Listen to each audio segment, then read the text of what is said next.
ስለ ዝማሬው እግዚአብሔር አምላክ የተባረከ ይሁን። የተወደዳችሁ ተመልካቾቻችን እንግዲህ በመሃል ደግሞ የምናመልካባቸውን የተለያዩ ዝማሬዎችን ወደ እናንተ ማድረሳችንን እንቀጥላለን። በድጋሚ አብራችሁን ሆኑ። ሰሞኑን እንግዲህ በሀገር አቀፍ የንስሐ አስተባባሪ ኮሚቴ ላለፉት 3 ቀናት ከሰኞ እስከ ረቡዕ ማለት ነው በምስራቅ መሰረተ ክርስቶስ ቤተክርስቲያን የንስሐ ፕሮግራም ሲካሄድ ነበር። በዛ የንስሐ ፕሮግራም ላይ በሀገር አቀፍ ደረጃ የታዩና ጎልተው የወጡ በጣም መሰረታዊ የሚባሉ ችግሮችን እንዲሁም ደግሞ በቤተክርስቲያን በአገልጋይ በምእመን በመሳሰሉት የተለያዩ ርዕሰ ጉዳዮች ላይ ጸሎት ሲካሄድ ነበር። ንስሐ ሲገባ ነበር። እግዚአብሔር አምላክ ከመረቱና ከቸርነቱ የተነሳ በጣም በብዙ ጉዳዮች ላይ ሲጸለይ ስለነበረ ምሕረትና ቸርነቱን እንዳገነነልን እናምናለንና እግዚአብሔር አምላክ ስለነበረው የጸሎት ጊዜ ስለተሳተፋችሁትም ሁሉ ጌታ ኢየሱስ ክርስቶስ አብስቶ ይባርካችሁ። በተለይ በጣም ስትቃትቱ የነበራችሁ የጸሎት አገልጋዮች እናቶች በተለይ እንዲሁም አባቶችም አገልጋዮችም እግዚአብሔር አምላክ ይባርካችሁ። ለምድራችን ስላላችሁ ሸክም ለቤተክርስቲያን ስላላችሁ ለትውልድ ስላላችሁ ሸክም በአጠቃላይ ደግሞ ለሌሎችም እንኳን ጎረቤት ሀገራት ጭምር ሲጸለይ የነበረው ጸሎት በጣም እጅግ መልካም ነው። ያን የሚያክል ትልቅ አዳራሽ ሞልቶ ሰዎች ሁሉ በንስሐ በእግዚአብሔር ፊት በእንባ ሲጮሁ ሲጸልዩ ማየትን የመሰለ ትልቅ ነገር የለም። እዛ ውስጥ እኔም እንደ አንዱ በመሳተፌ በጣም ደስ ብሎኛል። ይሄንን ያስተባበራችሁትን በሙሉ እግዚአብሔር አብዝቶ ይባርካችሁ፣ ጸጋውን ያብዛላችሁ።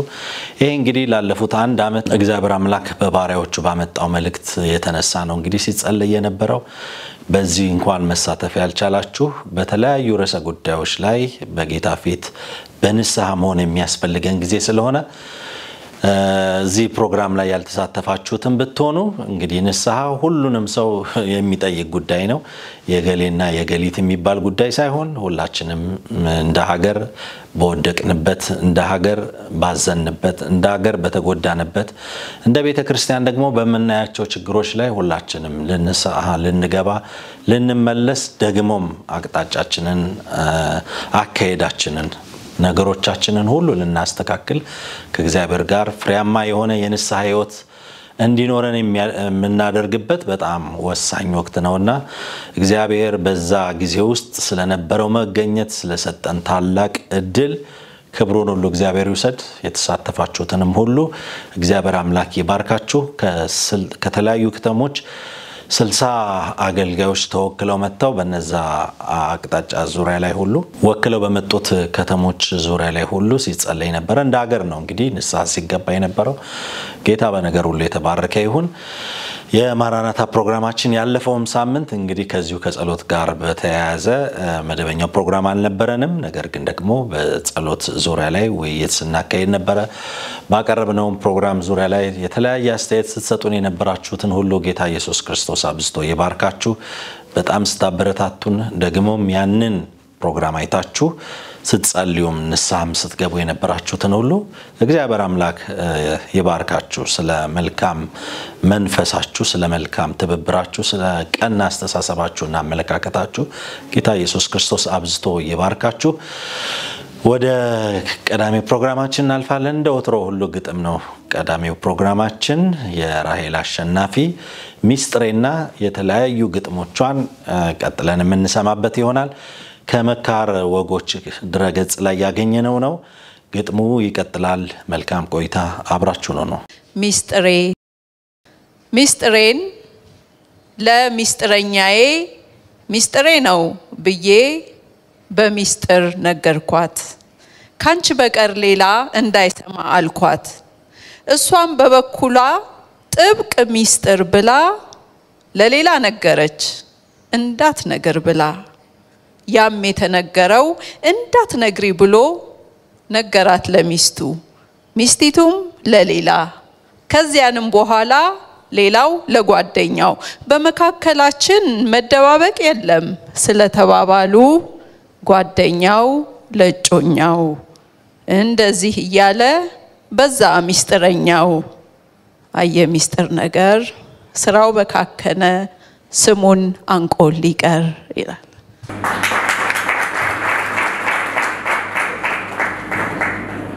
ቅጽል ስም አትስጠኝ ሆድዬም አትበለኝ ሆድ ወዳጅ አያውቅም ቀን የጎደለለት ጥሬ ካፍ ሊለቅም አንጀቴም አትበለኝ ካንጀትም ትርፋለ አመመኝ ያለለት ተቆርጦ የተጣለ እናትም አትበለኝ አምጬ ሳልወልድህ አማቴ ከፍቷቸው እንዳይፈላ ጉድህ እምዬም አትበለኝ ያቺ ታናሽትህ ሰምታ እንዳትጠምደኝ እሙዬም አትበለኝ ያቺ ታናሽትህ ሰምታ እንዳትጠምደኝ ጩቤዋን ጨብጣ እንዳታሳድደኝ ዘመዴም አትበለኝ ልብህ ያወቀ ደሜ ከደምህ ምንጭ ዘልቆ እንዳልጠለቀ ይህን ሁሉ ትተህ በኔነቴ ኮርተህ አንተነትክን ሰጥተህ ከጎንህ ከበቀልኩ አንድ አጥንት ወስጄ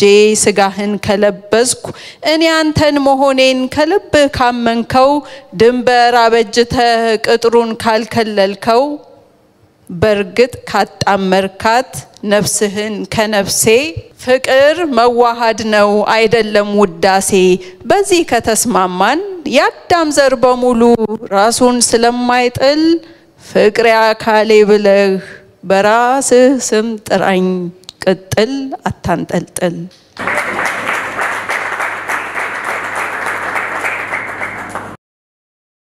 ሰንበት በካከነ ካዘቦት ቀን ብሶ ሰንበት በካከነ አርፎ ማሳረፉም የልምንጀራ ሆነ ሰው ቃሉን ተጠምቶ አምልኮን ናፍቆ ከሰባት ቀናቶች አንዲት ቀን ደብቆ እግሮቹ ቸኩለው ሲገባ ከቤቱ እፎይ ማለት ቀረ ተቀላቅሎ ቆየው ሰንበት ካዘቦቱ እረፍት ያልነው ሰንበት ባትሎ ቢጠበበው እርግብ ለዋጭ በስቶ ዙሪያውን ቢከበው ከቃየል ገለባ መስዋዕቱን ቀይጦ ስንቱን አቤል ፈጨው ድንጋዩን ጨብጦ ከጊዜው ጎተራ ዘጠናውን ዝቆ ነፍሱን ቢያቀጭጫት ለስጋው ተጨንቆ እንዳያማ ጥራው ሆኖበት ነገሩ ሲማስን ሲለፋ የቆጡን ሲናፍቅ የብብቱም ጠፋ ሰንበት እንደ ዘበት ካዘቦቱም ባሰ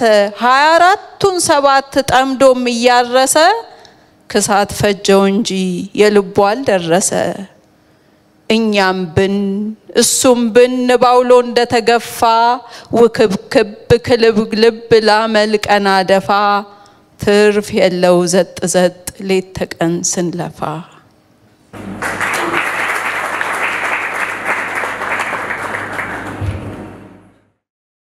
የማራናታ ፕሮግራማችንን የምትከታተሉት የተወደዳችሁ ተመልካቾቻችን በድጋሚ አብራችሁ እንድትቆዩ በአክብሮት እንጋብዛለን። ዛሬ ዜና ማራናታ ካካተታቸው ሁለት ርዕሰ ጉዳዮች ውስጥ ሰሞንኛው የናይጄሪያ የጎርፍ አደጋ ወደ 700 ሰዎችን ያህል ነፍስ እንደቀጠፈ እንግዲህ እየተሰማ ያለበት ሁኔታ ነው። በጣም ከፍተኛ የጎርፍ አደጋ ነው የደረሰው። ለነዚህ ሁሉ ሰዎች የመጥፋት ምክንያት እየሆነ ነው ያለው።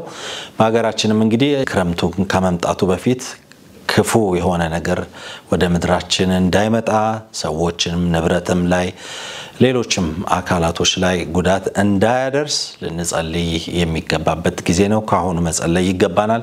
ትንሽ ክረምቱ ከባድ ሊሆንም እንደሚችል እየተነገረ ስለሆነ ይሄ ከዜና ማራናታ ዜናዎች ውስጥ አንዱ ነው። ጃፓን፣ ፓኪስታን እና ቱርክ ላይ ደግሞ ከሰሞኑን በጣም ከፍተኛ የመሬት መንቀጥቀጥ አደጋ ደርሷል።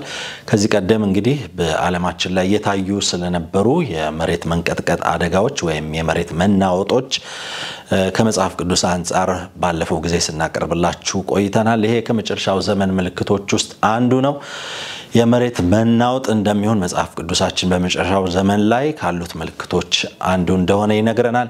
ስለዚህ ጌታ ኢየሱስ ክርስቶስ ሊመጣ መቃረቡን ከሚያሳዩን እውነታዎች አንዱ የመሬት መናወጥ አደጋዎች በተለያዩ ዓለማት ላይ መከሰት ነው። ዛሬም እንግዲህ በቅርቡ በሶስት አገራት ላይ ከፍተኛ የሆነ የመሬት መናወጥ አደጋ ደርሶ በሰዎችም በንብረትም ላይ ጉዳት አድርሷል። በተለይም ደግሞ በፓኪስታን ምድር ላይ እስረኞች እስኪያመልጡ ድረስ የመሬት መናወጡ ከፍተኛ እንደነበር ይነገራል። እነዚህ በዜና ማራናታ ከተካተቱት ዜናዎች ውስጥ ሁለቱ ናቸው። ቀሪዎቹን ደግሞ ነፃነቱ አቁማ ታሰማናለች። ዜና ማራናታ ይቀጥላል። አብራችሁ ነው።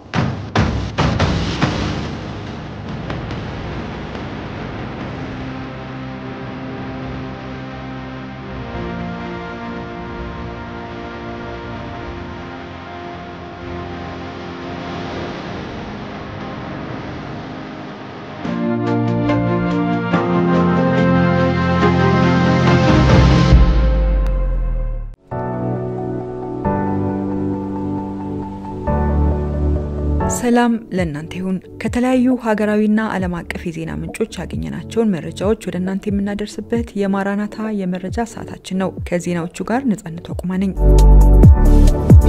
በቅርቡ በናይጄሪያ በተከሰተው የጎርፍ አደጋ የሟቾች ቁጥር ከ200 እንዳሻቀበና 500 ሰዎች ያሉበት እንደማይታወቅ በዚህ ምክንያት የሟቾች ብዛት 700 እንደሚደርስ ተነገረ።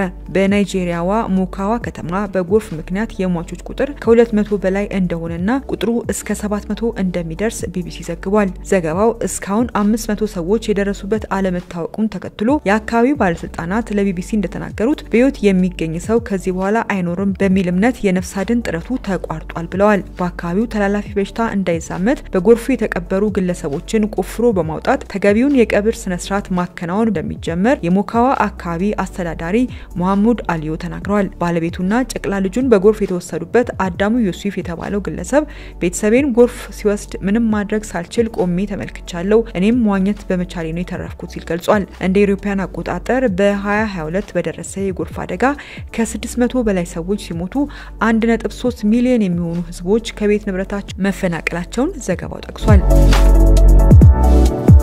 የሌላዋ አፍሪካዊት ሀገር የግብጽ አሌክሳንድሪያ ከተማ በበረዶ አዘል ከባድ ዝናብና አውሎ ነፋስ መመታቷ ተሰምቷል። ግንቦት 23 ቀን እስክንድሪያ ከተማ በበረዶ ስትለቀለቅ በአውሎ ነፋስ ስታመስ የዋለች ሲሆን የአስቸኳይ ጊዜ አዋጅም ታውጆ ነበር። በግብጽ ሰሜናዊቷ አሌክሳንድሪያ ከተማ ቅዳሜ ዕለት ድንገተኛና ከባድ የአየር ሁኔታ መከሰቱን ተከትሎ በከባድ አውሎ ነፋስ ነጎድጓድና በረዶ በመመታቷ የአካባቢው ባለስልጣናት የአስቸኳይ ጊዜ አዋጅ እንዲያውጁና የትምህርት ቤት ፈተና እንዲዘገይ ተደርጓል። በተሰጠ ይፋዊ መግለጫ አስከፊው የአየር ንብረት ሁኔታ የእስክንድሪያን ከተማ እንቅስቃሴ በከፍተኛ ሁኔታ ያስተጓጎለ ሲሆን አውሎ ነፋሱ ትልልቅ ዛፎችን ጥሏል፣ የመንገድ መብራቶችን አበላሽቷልና በርካታ መንገዶችም በበረዶና በጎርፍ ተጥለቅልቀዋል። የድንገተኛ አደጋ ቡድኖች ፍርስራሹን ለማስወገድና የጎርፍ ውሃውን በማፋሰስ ወደ መደበኛ ሁኔታ እንዲመለስ ያደረጉ ሲሆን በማህበራዊ ድረገጾች የተለቀቁ ምስሎች በውሃ የተሞሉ መንገዶችን፣ የመብረቅ አደጋን፣ የወደቁ የመብራት ምሰሶችና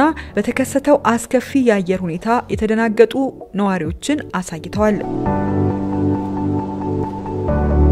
በናይጄሪያና ግብጽ ጎርፍ እንደዚህ አይነት አደጋ ሲያደርስ በአውሮፓ ደግሞ እሳተ ገሞራ መፈንዳቱ ተሰምቷል። በሰሜን ጣሊያን የሲሲሊ ግዛት በሚገኘው ኢትና ተራራ ድንገተኛ የእሳተ ገሞራ መፈንዳቱን የጣሊያን ብሔራዊ ጂኦፊዚክስ ኢንስቲትዩት ኤንአይጂ ገልጿል። በእሳተ ገሞራው ውሃና ሰልፈር ዳይ ኦክሳይድ የተሸከሙ ከፍተኛ ብናኝና ጋዝ ወደ ሰማይ ሲወጣ ታይቷል ተብሏል። በስፍራው የነበሩ ቱሪስቶች ከአካባቢው በሩጫ ሲያመልጡ መመልከታቸውን የዓይን እማኞች ተናግረዋል። በሩቅ ምስራቋ ሀገር ጃፓን ደግሞ የመሬት መንቀጥቀጥ መከሰቱ ተሰምቷል። በጃፓን በሬክተር ስኬል 6.1 የተለካ የመሬት መንቀጥቀጥ የተከሰተ ሲሆን አደጋው የተከሰተው በሰሜን ጃፓን ሆካይዶ ግዛት በምትገኘው ኩሺሮ ከተማ መሆኑን የአሜሪካ ጂኦሎጂካል ሰርቬይ USGS አስታውቋል። እስካሁን በመሬት መንቀጥቀጥ አደጋው የተመዘገበ ጉዳት የለም ተብሏል። የመሬት መንቀጥቀጥ ባልተለመደ መልኩ በተለያዩ የዓለም ሀገራት እየተከሰተ ይገኛል። በቱርክ ተከሰተ በተባለ መሬት መንቀጥቀጥ ከ70 በላይ ሰዎች መጎዳታቸው ተሰምቷል። በቱርክ በሬክተር ስኬል 5.8 የተመዘገበ የመሬት መንቀጥቀጥ መከሰቱ የተሰማ ሲሆን ድንገት በተከሰተው አደጋ ከ70 በላይ የሚደርሱ ሰዎች መጎዳታቸውን የሀገሪቱ ባለስልጣናት አስታውቀዋል። አደጋው የተከሰተው በሀገሪቱ ደቡባዊ ምዕራብ በምትገኘው የማርማሪስ ክልል መሆኑ ተገልጿል።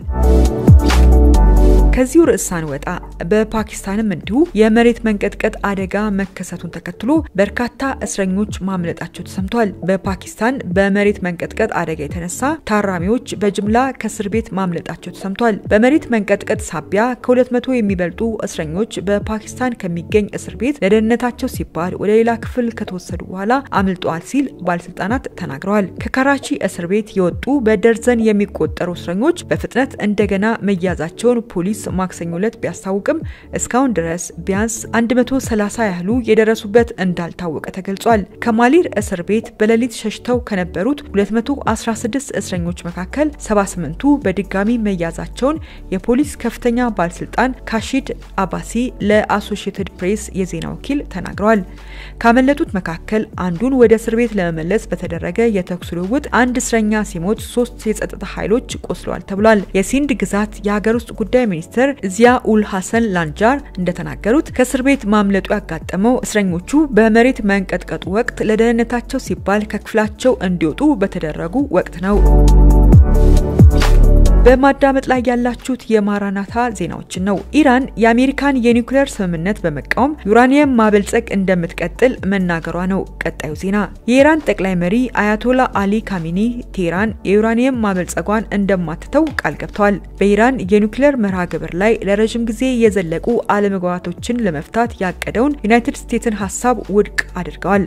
ጠቅላይ መሪው ይህንን አስተያየት የሰጡት ባለፈው ረቡዕ ሲሆን ባደረጉት ንግግር አሜሪካና ኢራን ስለ አዲስ የኒውክሌር ስምምነት ዝርዝር ድርድር ላይ መሆናቸውን ገልጸዋል። የዩራኒየም ማበልጸግ ጉዳይ በድርድሩ ውስጥ ተለጣፊ ነጥብ ሆኖ የቆየ ሲሆን አሜሪካ በቴህራን ላይ የተጣሉትን የምዕራባውያን ማዕቀብ ለማንሳት ሙሉ በሙሉ ማቆም ወይም በዝቅተኛ ደረጃ ብቻ ኢራን ዩራኒየም ማበልጸግ እንዳለባት ገልጻለች። ዩናይትድ ስቴትስ የኒውክሌር ፕሮፖዛል የኢራንን በራስ የመተማመን እምነትና እንችላለን የሚለውን መርህ ይቃረናል ሲሉ ካሚኒ በ1989 የኢስላሚክ ሪፐብሊክ መስራች የሆኑትን አያቶላ ሩሆላ ኩሚኒ ሞት መታሰቢያ ላይ ባደረጉት ንግግር ገልጸዋል። ካሚኒ የዩራኒየም ማበልጸግ ጉዳይ ኢራን የኃይል ነጻነት ፍለጋ ቁልፍ ሆኖ ቆይቷል የተባለ ሲሆን ነጻነት ማለት ከአሜሪካና ከመሳሰሉ ሀገራት ዘንድ አረንጓዴ ብርሃን አለመጠበቅ ማለት ነው ሲሉ የቀረበው የአሜሪካውያንን ሐሳብ 100% የ1979ን የኢራን አብዮት ሐሳቦችን ይቃረናል ሲሉ ተደምጧል። ቴህራን ለውሳኔዎቿ የዋሽንግተንን ይሁንታ እንደማትፈልግ አክለው ተናግረዋል። ወደ ቀጣዩ ንለፍ። የቻይና ዜጎች አደገኛ በሽታ አምጪ ተዋሲያንን ወደ አሜሪካ በማስገባት ተከሰሱ። ሁለት የቻይና ዜጎች የዩናይትድ ስቴትስ ባለስልጣናት አደገኛ የስነ ህይወት ተዋሲያን ያሉትን ፈንገስ ወደ አሜሪካ በማስገባት ክስ ተመስርቶባቸዋል። ያንኩንግ ጂያንና ዙያንግ ሉዊ የተባሉ ሴትና ወንድ ቻይናውያን በማሴር ህገወጥ እቃዎችን በማስገባት ሐሰተኛ ሰነድ በማቅረብ እንዲሁም ቪዛ በማጭበርበር መክሰሱን የሚቺጋን ጠቅላይ አቃቤ ህግ ቢሮ አስታውቋል። የ34 ዓመቱ ዚያንግ ሌዊ ፈንገሱን በዲትሮይት አየር ማረፊያ በማስገባት የ33 ዓመት ፍቅረኛው በመትሰራበት በሚቺጋን ዩኒቨርሲቲ ቤተ ሙከራ ለማጥናት ሙከራ ማድረጉን የክስ ዝርዝሩ ያስረዳል። ፎሳሪየም ጋራሚነረም የተባለው ፈንገስ የስንዴ፣ ባቄላ፣ በቆሎና ሩዝ ሰብሎችን ሙሉ በሙሉ የሚያጠፋ በሽታን የሚያስከትል ሲሆን ምግብ ላይ ሲገኝ ደግሞ የጉበት ጉዳት ያስከትላል ተብሏል። ፈንገሱ በሳይንስ ጽሑፎች እምቅ የግብርና የሽብር መሳሪያ የሚል ስያሜ እንዳለው ጠቅላይ አቃቤ ህግ ገልጿል።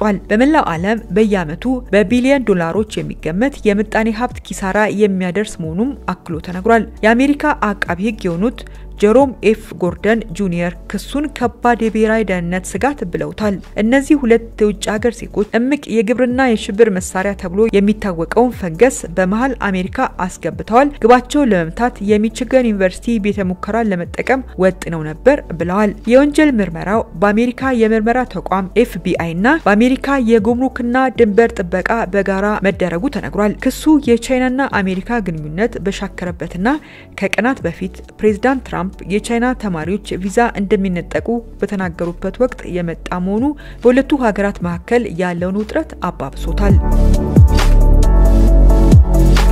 በቀጣዩ ዜና ትራምፕ 500,000 ስደተኞችን እንዲያባረሩ ከፍተኛው ፍርድ ቤት መወሰኑን ይመለከታል። የአሜሪካ ከፍተኛ ፍርድ ቤት የአራት ሀገራት ማለትም ኩባ፣ ሄቲ፣ ኒካራጓና ቬንዙዌላ ስደተኞች ላይ የሰብአዊ መብት ጥበቃ መብትን አንስቷል። ፍርድ ቤቱ በተጨማሪም ፕሬዝዳንት ትራምፕ ጊዜያዊ የመኖሪያ ፍቃድ የነበራቸውን 350,000 የቬንዙዌላ ስደተኞችን ከሀገር እንዲያስወጡ ፍቃዱን ሰጥቷል። ይህን ተከትሎ የዶናልድ ትራምፕ መንግስት ከሀገር የሚያስወጣቸው ስደተኞች ብዛት 1 ሚሊዮን ደርሷል ተብሏል። የአሜሪካ ከፍተኛ ፍርድ ቤት የፕሬዝዳንቱን የስደተኞችን በኃይል ማስወጣት እርምጃ የሰብአዊ መብት አያያዝን ይጣረሳል በሚል ሲቃወም ቆይቶ ነበር።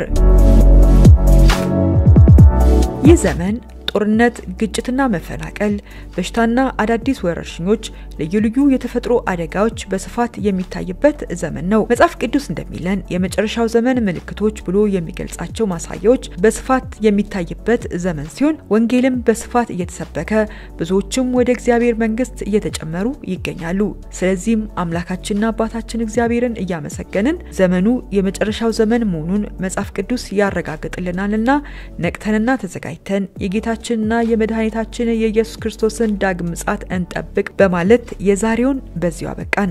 ከቀሪዎቹ የማራናታ ዝግጅት ፕሮግራሞች ጋር መልካም ቆይታ።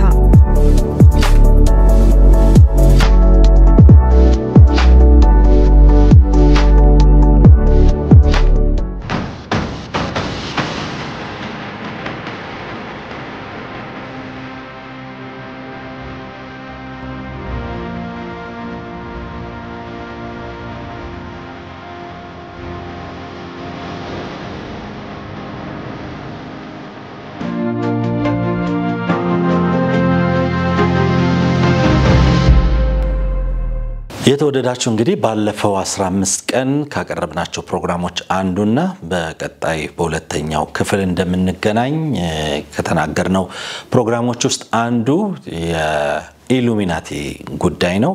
የኢሉሚናቲ ታሪክ አመጣጥ፣ የሚስጥር ማህበራቶች ሚና እንዲሁም ደግሞ አሁን ላይ ያደረሱ ያሉትን ተጽዕኖ በተመለከተ ከጅማሬው ያለውን ታሪክ ወደ እናንተ ስናቀርብ መቆየታችን ይታወሳል። ባለፈው 15 ቀን እንግዲህ ኢሉሚናቲ እንዴት እንደተመሰረተ፣ መስራቾቹ እነማን እንደሆኑ፣ ለምንስ እንደመሰረቱትና የመጣበት ያለው መንገድ ምን ይመስላል የሚለውን በክፍል 1 ፕሮግራማችን ዳሰነው ነበር። ዛሬም ደግሞ ሁለተኛው ክፍል ፕሮግራማችን ከዚሁ ካለፈው 15 ቀን በቀጠለ መልኩ የምንከታተለው ይሆናል።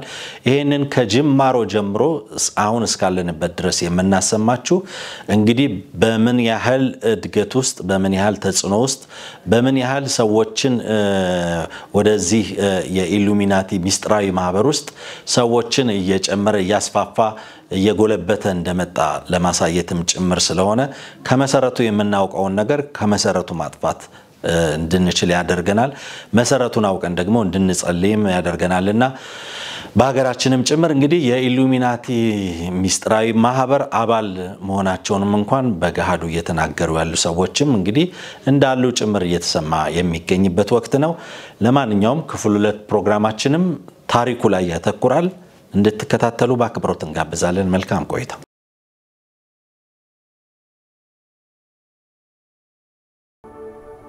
ፍሬመሶኖችን ሰርጎ መግባት።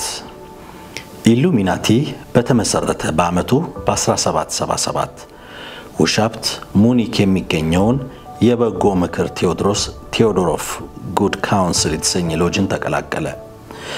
ውሻፕት ወደዚህ ሎጅ አመለካከቶቹን አስገብቶ ማጽረስ ብቻ ሳይሆን ሎጁን በአጠቃላይ ወደ ኢሉሚናቲ ማህበር ስር እንዲሆን አድርጓል። በኢሉሚናቲና በፍሬመሶን መካከል ያለው ትስስር በእርግጥ የሆነው በ1780 ባሮን አዶልፍ ፍራንስ ፍሬዴሪክ ኒጅ የተባለ በዚህ ዙሪያ ተሰሚነት የነበረው ሰው የውሻፕት ማህበርን ሲቀላቀል ነበር።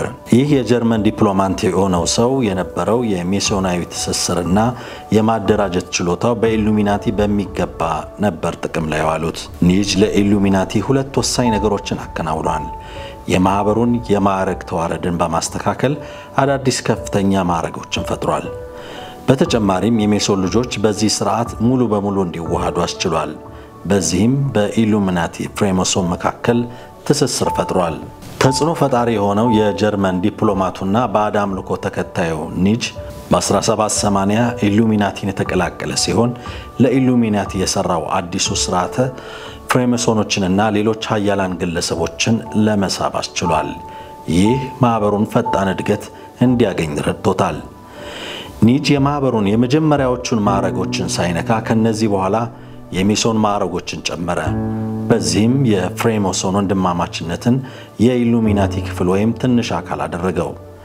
ኒጅ ለአዲስ ምልምሎቹ ኢሉሚና ትክክለኛውና ያልተበረዘው ጥንታዊውን ፍሬመሶን ሚስጥር የያዘ መሆኑን ይናገር ነበር። የቀላቀላቸው የሜሶን ማዕረጎችም ሜሶኖችን በመሳብ ወደ ራሱ ከፍተኛ ማዕረግ ለማሸጋገር ነበር።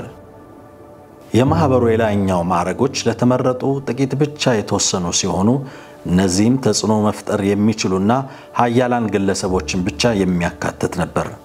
ከፒራሚዱ ጫፍ ያሉት የማህበሩ የበላይ ገዢዎች ማንነት የማይታወቅ ሲሆን እስከ ዛሬም ድረስ በእርግጠኝነት ለመናገር ያስቸግራል። ይህ የኒጅ ስልት ለኢሉሚናቲ ከፍተኛ ስኬትን በማስገኘት ኃይል እንዲሆን አስችሎታል። በዚህ አሰራር መሰረት ከፍሬመሶን ብዙዎቹን መሳብ ችሏል። ታዋቂ ባለስልጣናትን ጨምሮ ፈላስፎችንና የስነ ጽሑፍ ሰዎችን በስሩ ማድረግ ቻለ። ከነዚህም ውስጥ ለምሳሌ ፈላስፋ ወርደር፣ ባለቅኔው ጎተ፣ የትምህርት ስርዓት ፈላስፋው ፔስታሎዚ ይገኙበታል። በ1784 ከ2000 እስከ 3000 አባሎች እንዳሏቸው አመራሮቹ ይናገሩ ነበር። ይህ ስኬቱ ግን ውሻፕት ለረጅም ጊዜ ሊያጣጥም አልቻለም። በመንግስታትና ሃይማኖቶች ላይ የሚሰራውን ሴራ በመላ አውሮፓ በጥርጣሬ እንዲታይ ያደረገው። በዚህም መሰረት የባቫሪያ ገዢ ማናቸውም አይነት ማህበራትና ወንድማማችነት ያለ ሕጋዊ ፈቃድ መንቀሳቀስ እንደማይችሉ አዋጅ አስተላለፈ። ከዚህም በተጨማሪ በውሻፕትና በማህበሩ የበላይ መሪዎች መካከል መለያየት መፈጠር ጀመረ። በዚህ መሃል አንዳንድ የማህበሩ አባሎች ወደ መንግስት በመሄድ ማህበሩ ላይ መመስከር ጀመሩ። የማህበሩ ጠላቶችን ሲያስወሩበት የነበረው በማህበሩ ወዳጆች አፍ መረጋገጥ ጀመረ። መሪዎች በሰጡት ቃል መሰረት ኢሉሚናቲ ስርዓት ሃይማኖትንና መንግስትን ለመገልበጥ የተደራጀ መሆኑ ታየ። የመርዝ ቀማሚዎችና የሐሰት ሰነድ ሰሪዎችን ቡድን የወረደ ሞራልና አስቀያቢ ስብዕና ያላቸው ሰዎች ስብስብ መሆኑም ተጋለጠ። በ1788 በመንግስት በተወሰደበት እርምጃ ኢሉሚናቲ ተበተነ። ይህ ግን አንዳንዶች እንደሚሉት የማህበሩ መጨረሻ አይደለም። ኢሉሚናቲ ከባቫሪያ የሜሶን ልጆች ውጭም በሌሎች ሀገሮች ገብቶ እንደነበር መረሳትም የለበትም። በሌላ አነጋገር ኢሉሚናቲ አልተደመሰሰም ነበር፣ ይበልጥ በድብቅ ወደ መንቀሳቀስ ገባ እንጂ። ከዓመት በኋላም የሆነውም ክስተት ኢሉሚናቲ ከምን ጊዜውም በላይ በንቃት እየተንቀሳቀሰ እንዳለ ያሳይ ነበር። የፈረንሳይ አብዮት በ1789 የደረሰው የፈረንሳይ ዘውድ በኃይልን መገልበጥ ለብዙዎች የሚያመላክተው ከባህላዊ ተቋማቱ ይልቅ የአብዮተኞቹ ጃኮቢኒዝም እና ኢሉሚኒዝም የበላይነትን ማግኘት ነበር። በወቅቱም የታወጀው የሰብአዊ መብቶች እወጃ ሰነዱ ሜሶናዊና ኢሉሚናቲ ሐሳቦችን ወደ ፈረንሳይ መንግስት ስርዓት ያስገባ ነበር። የሀገሪቱ አዲሱ መፈክር የሆነው ነጻነት፣ እኩልነትና ወንድማማችነት አስቀድሞ ለዘመናት በፈረንሳይ ፍሬሜሶን ሎጆች ላይ ጥቅም ላይ ይውል የነበረ ነው። የአብዮቱ መታሰቢያ የሚለው ጽሑፍ ዋናው የዶክመንቱ ቅጂ ብዙ የሚስጥር ማህበሩን ምልክቶችን የያዘ እንደሆነ ይነገራል። መጀመሪያ ከላይ 3 ማዕዘን ውስጥ ያለው የሚያበራው የሆሮስ አይንን የሚታይ ሲሆን ከርዕሱ ስር ደግሞ ራሱን የሚበላው የህይወት ዑደት ያለመከተል የሚሉት የኦሮቦርስ እባብ ምስል ይገኛል። ይህ ከአልኬሚ ግናስቶሳውያንና ሄርሜቲዝም ሁሉ ከሜሶን ትምህርቶች ዋነኛ የሆኑት ጋር የተገናኘ ነው። ኮርቦሮሱ ስር ቀዩ የፍሪግሪያ ኮፍያ ጦር ላይ ተሰክቶ ይታያል። ይህ በወቅቱ በዓለም ዙሪያ የአብዮቶች ምልክት የነበረ ሲሆን የአዋጁ ክፋፍ የታጠረው በሜሶናዊ ጥንዶች ቋሚ አምዶች ነው። እነዚህ 2 አምዶች የሜሶን ቀንደኛ ምልክት ሲሆን ሌሎችም አሉበት። ኢሉሚናቲ ላይ የደረሰው ተቃውሞ የባቫሪያ ኢሉሚናቲ ጠፍቷል ቢባልም ሲያሰራጫቸው የነበሩ ሐሳቦች ግን እውን ሆነዋል። ዋና ዋና ግቦቹም መንግስታትን ማስወገድ፣ የግል ንብረት ባለቤትነትን ማስወገድ፣ የውርስ መብትን ማስወገድ፣ ሀገራዊነትን ማስወገድ፣ ሁሉንም ሃይማኖቶችን ማስወገድ፣ ቤተሰባዊ ስርዓትን፣ ግብረገባዊ እሴቶችንና የህፃናትን ትምህርት ቁጥጥር ማስወገድ፣ አንድ የዓለም መንግስት መመስረት ናቸው። እነኛ ዓላማዎቹ በ19ኛውና በ20ኛው ክፍለ ዘመን ለተስፋፉት ፖለቲካዊና የተለያዩ ፍልስፍናዊ ዶግማዎች መሰረት የሆኑ ነበር። በወቅቱ ፍሬሜሶኖችና ፎዚክሩሺያኖች በስፋት ሲንቀሳቀሱ የነበረ ሲሆን ኢሉሚናቲም በእነዚህ ውስጥ ተሸሽጎ ህልውናውን ሲያስቀጥል ነበር። በወቅቱ አውሮፓ አዳዲስ መደቦችን ስልጣን የሚቆጣጠሩበት የከፍተኛ ግርግር ጊዜ ነበር ስታሳልፍ የነበረችው። በወቅቱም ብዙሃኑ ያዩ ያሉትን ለውጦች ቅርስ የሚያስይዙት ኃይሎች እነማን እንደሆኑ የሚያስረዱ ምሁራን መታየት ጀመሩ። ሊዮፖልድ ሆፍማን የተሰኘ ፍሬሜሶን ኢሉሚናቲዎች ወንድማማችነቱን መርዘውታል በሚል እምነት ተሳስቶ ዋይነር ዚችክሪፍ በሚል ህትመቱ በተከታታይ ጽሑፎችን ያወጣ ነበር። ጽሑፉ እንደሚያስረዳው ከሆነ የታችኞቹ የኢሉሚናቲ ማዕረጎች የተሰረዙ ሲሆን ከላይ ያሉት ማዕረጎች ግን አሁንም እንዳሉ ያስረዳል። ፍሬሜሶንም በኢሉሚናቲ ቁጥጥር ስር እንዲገባ እየተደረገ እንደሆነና የነሱንም ግብ ለማሳካት መሳሪያ እየተደረገ እንዳለም ያስረዳል። በተጨማሪም የፈረንሳይ አብዮት የዓመታት የኢሉሚናቲ ፕሮፓጋንዳ ውጤት እንደሆነ ይነገራል። በ1797 ጆን ሮቢንሰን የተባለ የስኮትላንድ ምሁርና ሳይረንን የፈጠራ ሰው በመጽሐፍ ውስጥ ሴራውን የሚያጋልጥ ማስረጃ አቅርቦ ነበር። ይህ ለፍሪሜሶን ከፍተኛ ፍቅር የነበረው ሰው ወንድማማችነቱ በኢሉሚናቲዎች እንደተጠለፈ ተናግሮም ነበር። ኦግስቲን ባሮኤል የተባለ የፈረንሳዊ ጀስዊት ቄስም በ1797 የፈረንሳይ አብዮትና የባቫሪያ ኢሉሚናቲን ትስስር የሚያሳይ መጽሐፍ ለህትመት አብቅቷል። ሜሞሪስ ኢሉስትሬቲንግ ዘ ሂስትሪ ኦፍ ጃኮቢኒዝም በተሰኘ የአራት ቅጽ መጽሐፉ ነፃነትና እኩልነት የሚለው መፈክር ወደ ቀደሙት የመቅደሱ ባለሟሎች ቴምፕላርስ የተገኘ ሲሆን የጭብጥም በማህበሩ ከፍተኛ ማዕረግ ላይ ሲብራራ በነገስታትና ዘውዶቻቸው ላይ ብቻ ሳይሆን ውጊያ እንዲታወጅ የሚያደርገው በተጨማሪም በክርስቶስና መቅደሱ ላይም ነው ብሏል። በተጨማሪም ኢሉሚናቲ እንዴት ፍሬሜሶንን መቆጣጠር እንደቻለ ዝርዝር ሁኔታውን ያሳያል። ባሮዌል እንደሚለው ከሆነ ከታች ያሉት ሜሶኖች ብቻ ሳይሆን በውሻፕት የተታለሉት የውሻፕት የራሱ ኢሉሚናቲዎችም ኢዮፓጋስ የሚባል ሌላ ከፍ ያለ የሚስጥር የበላይ መሪዎች አካል አለ፣ ማህበሩን በሙሉ የሚቆጣጠሩና ሚስጥራዊ ግቡን የሚያውቁ አሉ በማለት አታሏቸዋል። ለባሮዌል እንደ ላሮቼፎካልድ ላፍዮቴና የኦርሊንሱ መስፍን የመሳሰሉትን የአብዮቱ ቀንደኛ መሪዎች የኢሉሚናቲ ኤጀንቶችና ይበልጥ ጽንፈኛ የሆኑት እንደነ ዳንቶን ያሉ አነሳሾች መሳሪያ የሆኑ ናቸው። ባሮዌል በተጨማሪም የፈረንሳይ ሜሶንን በአጠቃላይ ወደ ውሻፕት አብዮታዊ ዓላማ አገልጋይነት መቀየሩን ይናገራል። ሎጆቹም የደም መፋሰስ እቅድ አውጪዎች የሚስጥር ኮሚቴ መቀመጫ ሆነዋል ይላል። ወደ አሜሪካን መስፋፋት የአሜሪካን መስራች አባቶች የሚባሉት አብዛኞቹ የሚስጥር ማህበራት አባሎች ፍሬሜሶንም ሆነ ሮስክሪሺያኖች ወይም ሌላ አንዳንዶች ወደ አውሮፓ ጉዞ አድርገው የነበሩ ሲሆን የኢሉሚናቲ ዶክትሪንን ለማወቅ የቻሉ ነበር። የባቫሪያ ኢሉሚናቲ በግልጽ ይንቀሳቀስበት በነበረበት ወቅት ከ1776 እስከ 1785 ቤንጃሚን ፍራንክሊን በፈረንሳይ የዩናይትድ ስቴትስ አምባሳደር ሆኖ ያገለግል ነበር።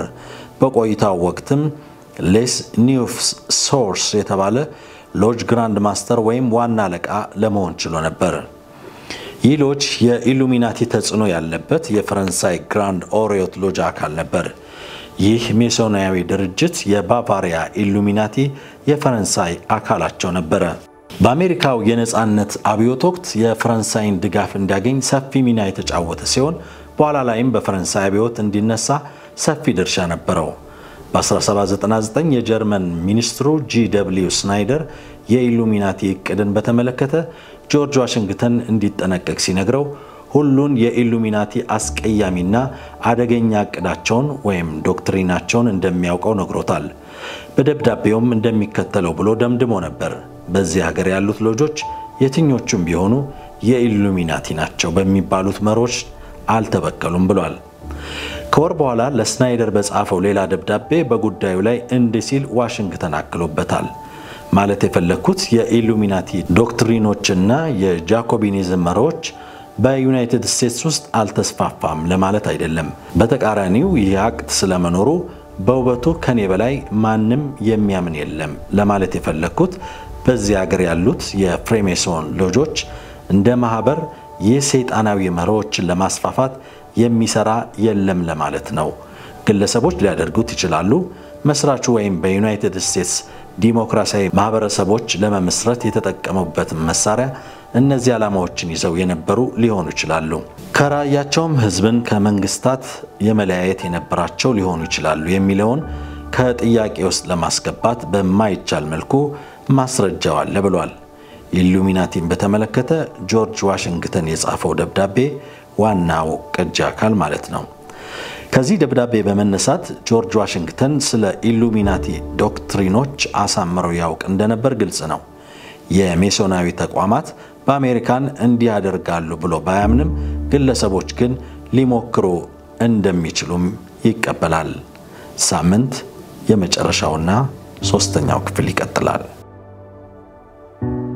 የተወደዳችሁ ተመልካቾቻችን እንግዲህ የማራናታ ፕሮግራማችን ይህንን ይመስል ነበር። ከማጠናቀቃችን በፊት እንደ ሁሉ ጊዜውም ዛሬ መናገር የምፈልገው በዚህ ሰሞንኛ በነበረው የንስሐ ጸሎት ፕሮግራም ላይ መሳተፍ ያልቻላችሁ ሰዎች በእያላችሁበት በእግዚአብሔር ፊት እንደ ሀገርም እንደ ቤተክርስቲያንም እንደ ግለሰብም እንደ ቤተሰብም በንስሐ በእግዚአብሔር ፊት መሆን እንዳለብን እግዚአብሔር በጣም በአንክሮ ካለፈው አንድ አመት ከዛም በፊትም ባሉት ጊዜያቶች ጭምር እየተናገረ ያለበት ጊዜ ነው።